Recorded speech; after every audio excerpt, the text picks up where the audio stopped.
Vertex defence academy YouTube channel पर आपका हार्दिक स्वागत है। पीछे की क्लास में अपन ने पढ़ा था किसी भी संख्या के गुणनखंडों की संख्या ज्ञात करना, उनका योग और गुणनफल ज्ञात करने की। आज अपन बात करेंगे रिमाइंडर थ्योरम की।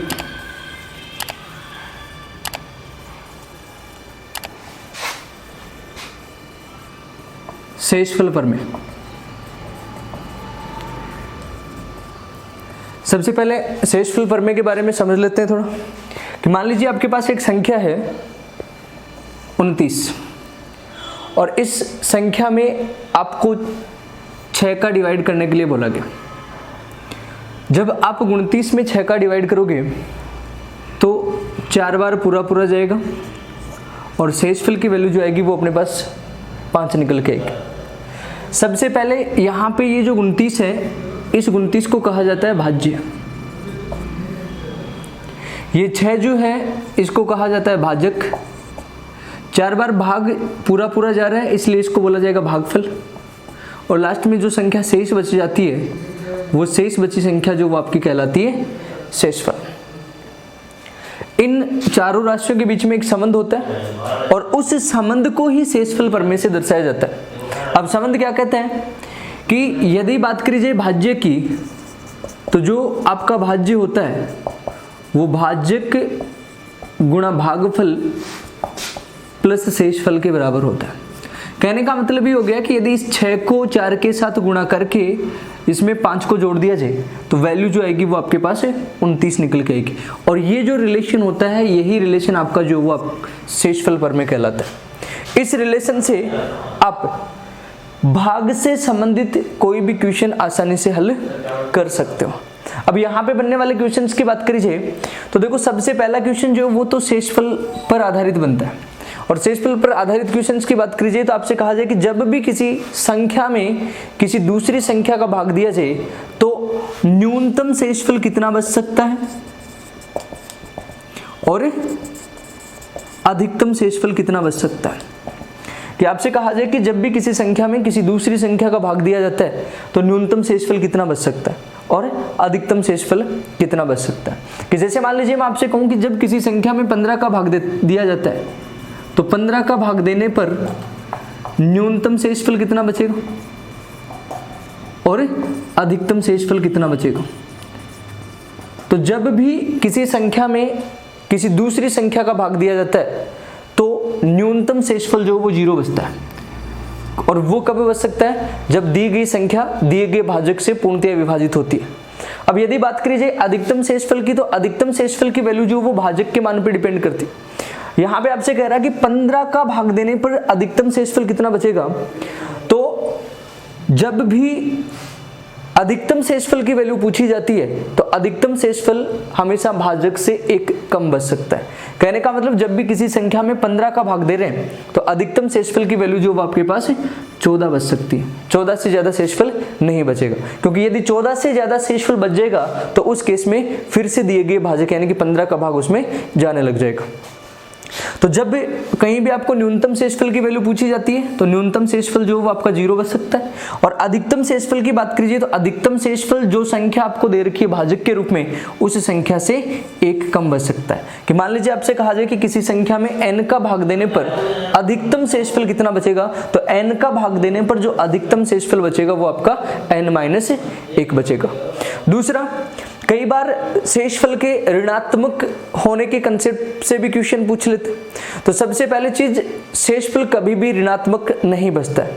यदि बाय चांस कहीं भी शेषफल ऋणात्मक निकल के आ रहा है तो उस शेषफल को आपने धनात्मक बनाना है। और शेषफल को धनात्मक बनाने के लिए प्राप्त होने वाले शेषफल में भाजक की वैल्यू को जोड़ दिया जाता है।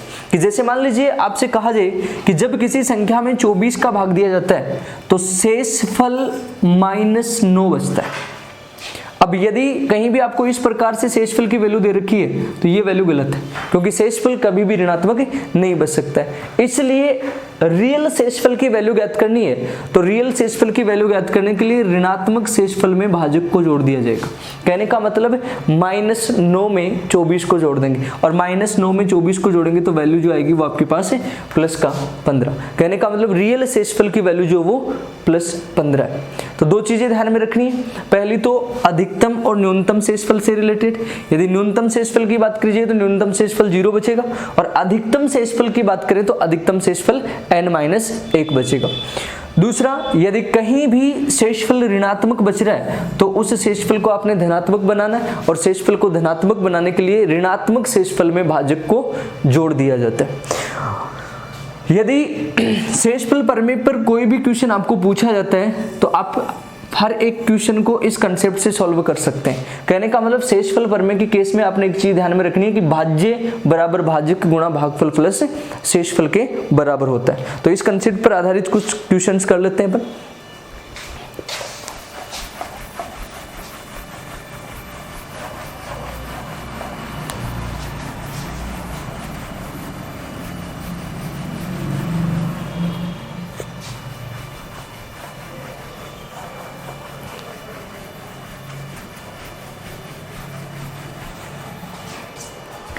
तो शेषफल प्रमेय जो है वो आपकी भाज्य बराबर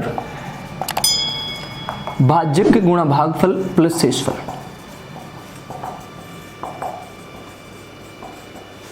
इस कंसेप्ट पे क्वेश्चन लिख लेते हैं कि मान लीजिए आपसे कहा जाए कि एक संख्या है और उस संख्या को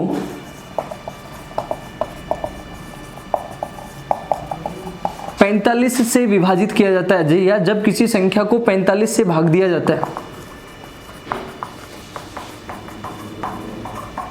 तो भागफल 13 तथा शेषफल 29 बचता है। तो संख्या ज्ञात कीजिए।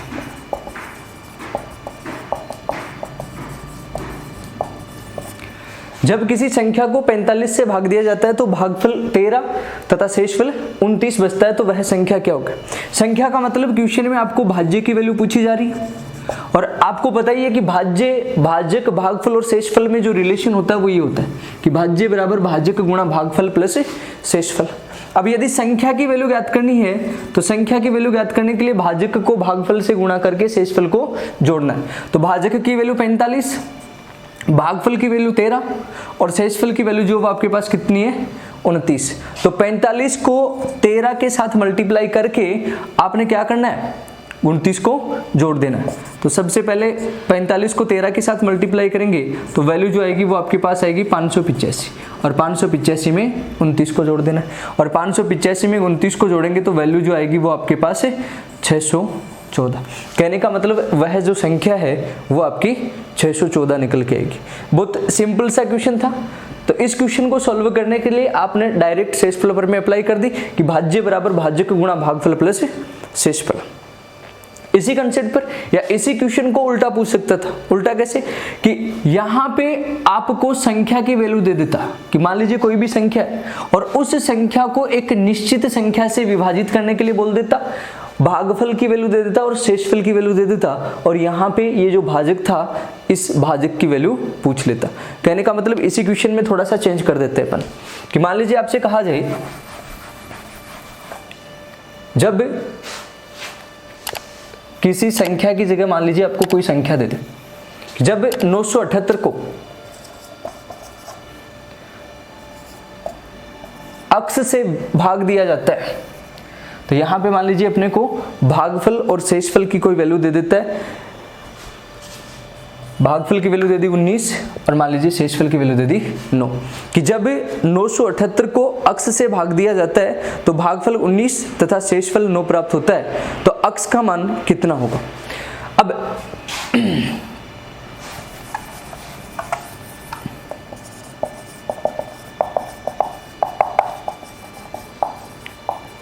अक्स की वैल्यू ज्ञात करनी है, और अक्स की वैल्यू ज्ञात करनी है मतलब अपने को भाजक का मान ज्ञात करना है। भाजक की वैल्यू ज्ञात करनी है तो आपको पता ही है कि भाज्य बराबर भाजक गुणा भागफल प्लस शेषफल होता है।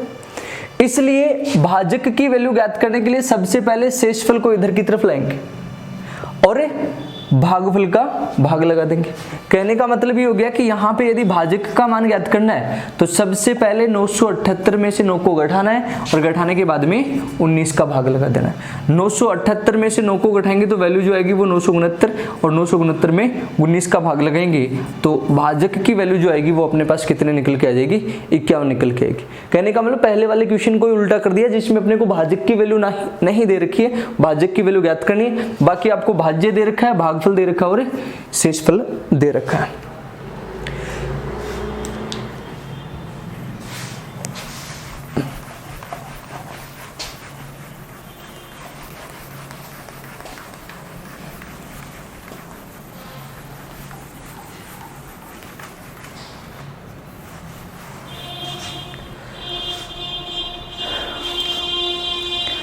एक क्वेश्चन और लिख लेते हैं अपन। आपसे कहा जाए कि भाग के एक प्रश्न में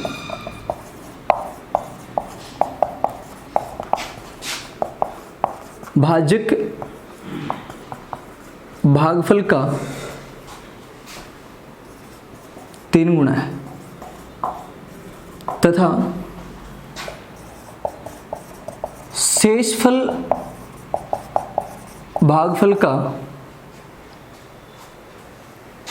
इसको 6 गुना कर लीजिए, 3 गुना है। यदि शेषफल 21 हो तो संख्या ज्ञात कीजिए।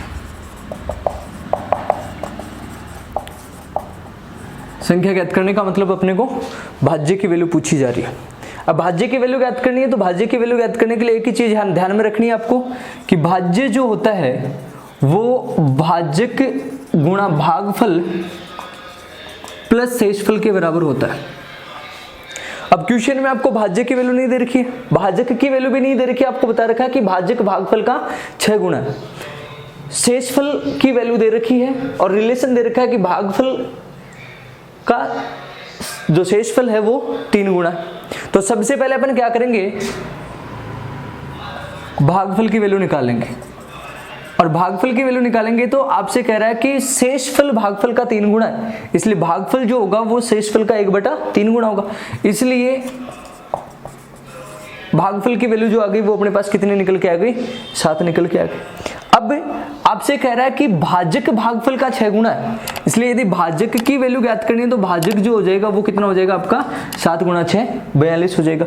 अब भाजक की वैल्यू 42 है, भागफल की वैल्यू 7 और शेषफल की वैल्यू 21 है, तो संख्या अगर ज्ञात करनी है तो संख्या जो हो जाएगी वो 42 गुणा 7 प्लस 21। सॉल्व कर दीजिए, 7 दूनी 14, 7 4 28 और 1 29। इसको सॉल्व करो और इसको सॉल्व करेंगे तो वैल्यू जो आएगी वो अपने पास कितने निकल के आ जाएगी, 315। कहने का मतलब पूछी गई संख्या का मान कितना है, 315। या फिर आप इसको भाग के बेसिक तरीके से भी सॉल्व कर सकते हो। अब आपसे क्या कह रहा है कि भाग के एक प्रश्न में भाजक भागफल का 6 गुना है तथा शेषफल भागफल का 3 गुना है। यदि शेषफल 21, अब ये 21 है और शेषफल जो वो किसका 3 गुना है, भागफल का 3 गुना। कहने का मतलब भागफल को 3 से गुणा करने पर 21 आएगा, तो ऐसी संख्या जिसको 3 से गुणा किया जाए 21 प्राप्त होगा 7, तो भागफल की वैल्यू आ गई 7। और भाजक भागफल का 6 गुना है, कहने का मतलब ये जो प्राप्त होगी संख्या ये भागफल को 6 से गुणा करने पर प्राप्त होगी, तो 7 को 6 से गुणा करेंगे तो 42। अब ये वैल्यू ज्ञात करनी है, निकाल लीजिए। इन दोनों को आपस में गुणा करेंगे तो 42 गुणा 7 और उसमें 21 जोड़ देंगे, और जैसे ही 21 जोड़ोगे तो वैल्यू जो आएगी वो अपने पास कितने निकल के आ जाएगी, 315 निकल के आ जाएगी। ये बहुत सिंपल से क्वेश्चन पूछे गए यहाँ पे। अब देखो इसी कंसेप्ट पे आगे बात करते हैं। कई बार अपने को सिर्फ भाजक की वैल्यू देता है और शेषफल की वैल्यू देता है, उसके बाद में आपको संख्या में परिवर्तन करने के लिए बोल देता है जो कि नहीं दे रखी थी। जैसे एक एग्जांपल से समझते हैं कि आपसे कहा जाए कि जब किसी संख्या को 85 से भाग दिया जाता है या जब किसी संख्या में 85 का भाग दिया जाता है तो शेषफल 38 बचता है।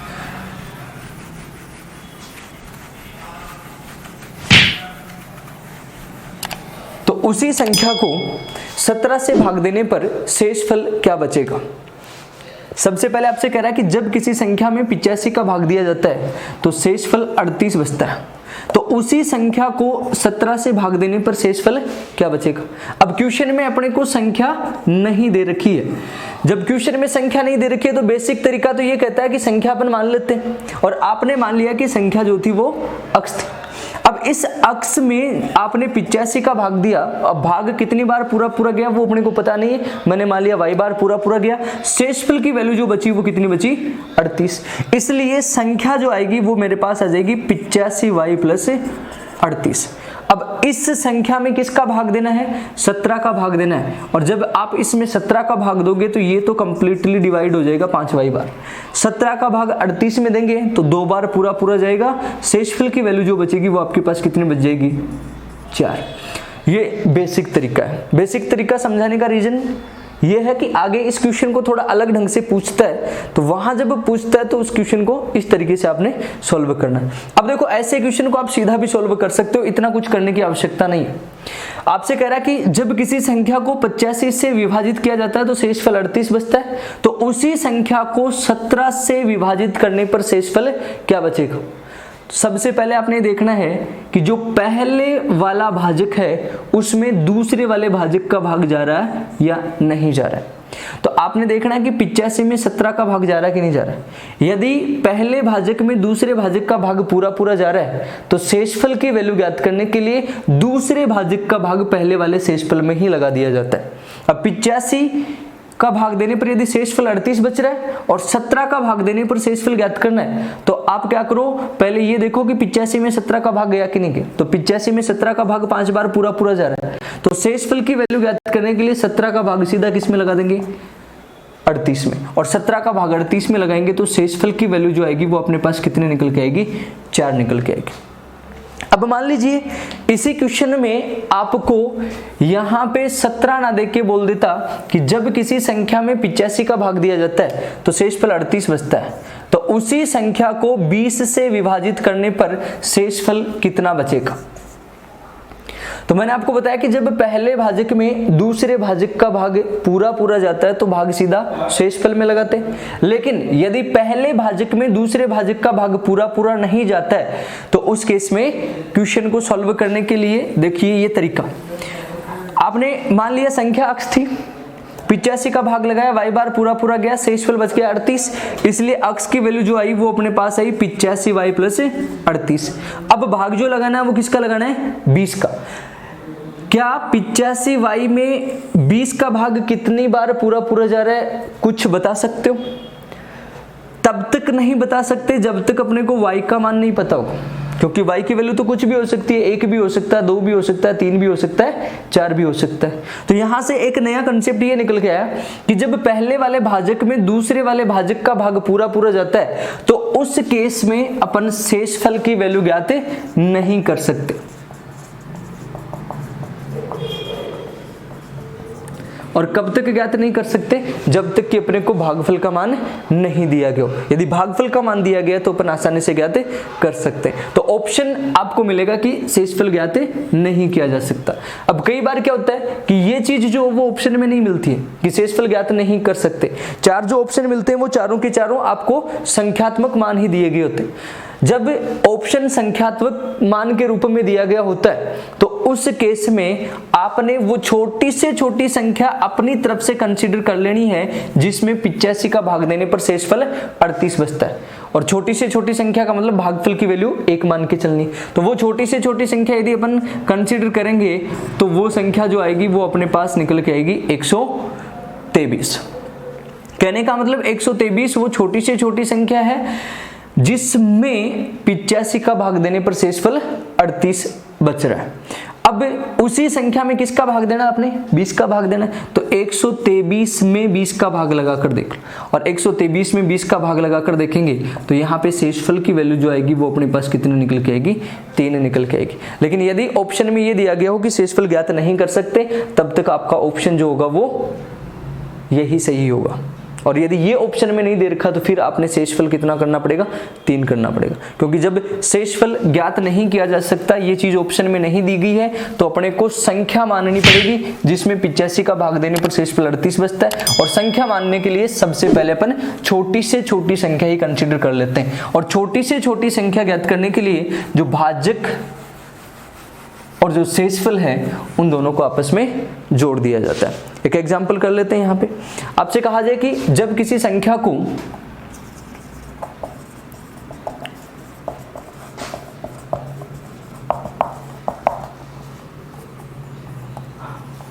(899) से विभाजित किया जाता है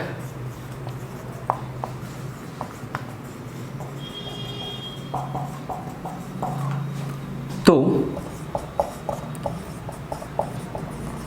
शेषफल 65 बचता है। तो उसी संख्या में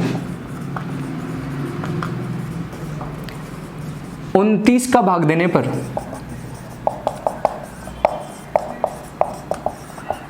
शेषफल क्या बचेगा। एक एग्जाम्पल और लिख लेते हैं। जब किसी संख्या को 60 का भाग दिया जाता है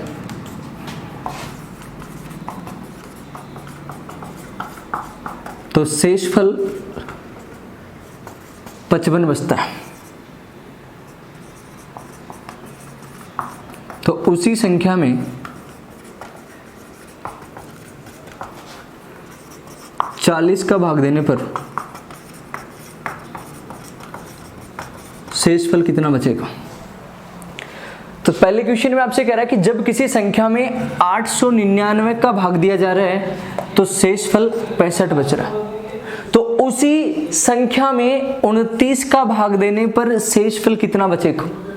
जब इस प्रकार का कोई भी क्वेश्चन आपसे पूछा जाता है तो मैंने आपसे कहा कि पहले वाले भाजक में दूसरे वाले भाजक का भाग लगा के देखिए। जब आप 899 में 29 का भाग लगाओगे तो भाग जो वो पूरा पूरा जा रहा है 31 बार। 29 दूना 58, 29 30 87, 2 बच गया, 29 1 29। जब पहले भाजक में दूसरे भाजक का भाग पूरा पूरा जाता है तो क्या करते हैं, भाग सीधा जो है वो शेषफल में लगाते हैं, और 65 में 29 का भाग लगाएंगे तो शेषफल की वैल्यू जो आएगी वो अपने पास कितने निकल के आएगी, 7 निकल के आएगी। इसी प्रकार दूसरे क्वेश्चन में देखिए, आपसे कह रहा है कि जब किसी संख्या में 60 का भाग दिया जाता है तो शेषफल कितना बचता है, 55 बचता है। तो उसी संख्या में 40 का भाग देने पर शेषफल कितना बचेगा।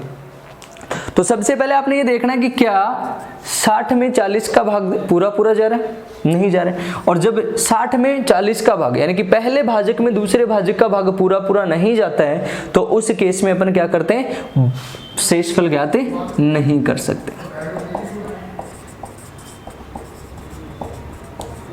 तो ओरिजिनल आंसर जो आपका होगा वो शेषफल ज्ञात नहीं किया जा सकता। लेकिन मान लीजिए आपको जबरदस्ती का शेषफल निकालना है तो जबरदस्ती का शेषफल निकालने के लिए 60 और 55 को जोड़ दीजिए, और 60 और 55 को जोड़ेंगे तो वैल्यू जो आएगी वो 115, और 115 में 40 का भाग लगा दीजिए, और 115 में 40 का भाग लगाएंगे तो शेषफल की वैल्यू जो आएगी वो अपने पास कितनी निकल के आएगी, 35। लेकिन ये जो है वो ओरिजिनल शेषफल नहीं है। क्यों, क्योंकि ओरिजिनल शेषफल की वैल्यू जो वो भागफल के मान पर डिपेंड करेगी, और भागफल की वैल्यू अपने को क्वेश्चन में बता नहीं रखी है।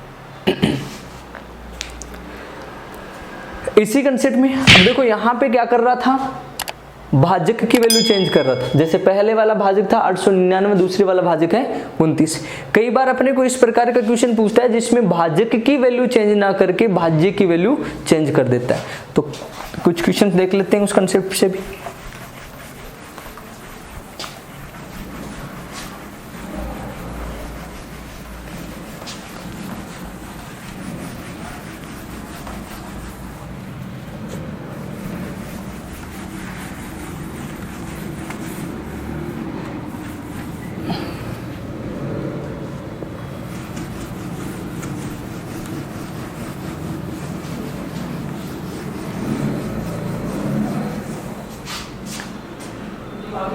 मान लीजिए आपसे कहा जाए कि जब किसी संख्या को 12 से विभाजित किया जाता है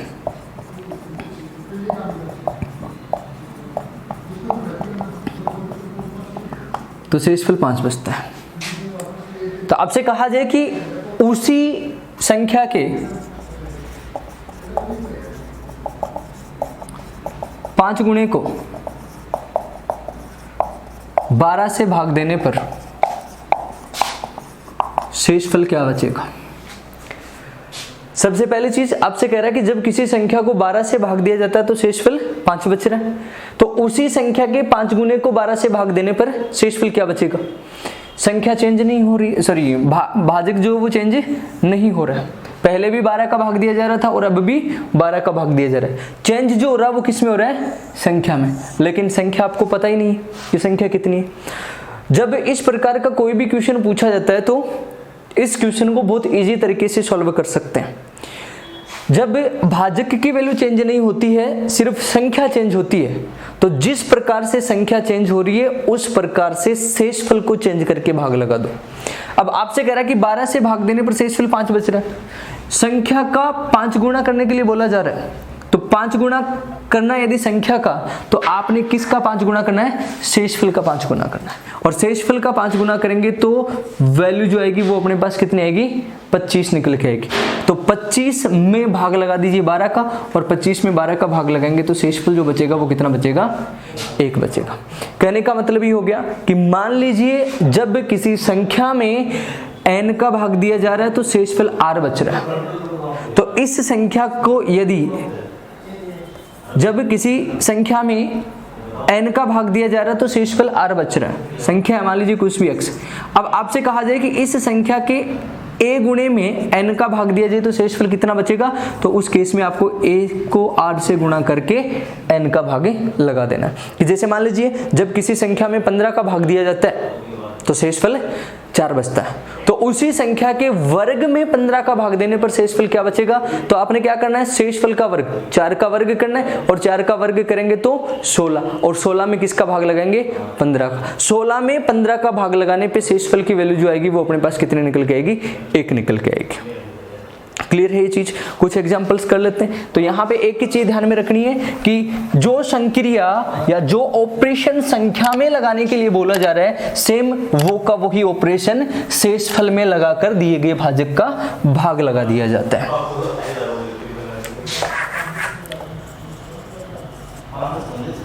जब किसी संख्या में 8 का भाग दिया जाता है तो शेषफल 7 बचता है। तो उस संख्या के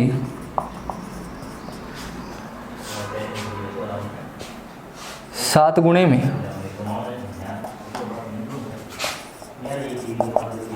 8 का भाग देने पर शेषफल क्या बचेगा।